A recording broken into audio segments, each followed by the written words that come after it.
Cold weather can cause problems for homeowners, but there are ways to make sure that your furnace is ready for freezing conditions. Heating and plumbing specialists say winter is their busiest time of year. Local 4's Michaela Hushaw reports there are things you can do to avoid emergency repairs.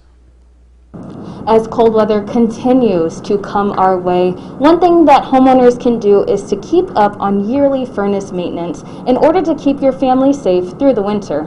It is a gas furnace in most cases, and a gas furnace can have carbon monoxide leaks.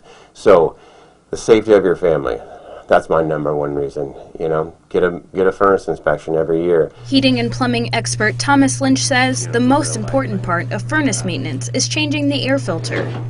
That is the most common reason for your furnace to fail, a dirty filter. So if you have a dirty filter, your furnace overheats, it starts to shut down, and it'll do that over and over again. And eventually what you're doing is you're overworking parts in your furnace. He recommends changing 1-inch filters once a month and 5-inch filters every 3 to 6 months. That all depends on your dust in your home, and that has a lot to do with where you live at as well. And for a full list of tips on how to keep your furnace running both safely and efficiently, we will have that on ourquadcities.com.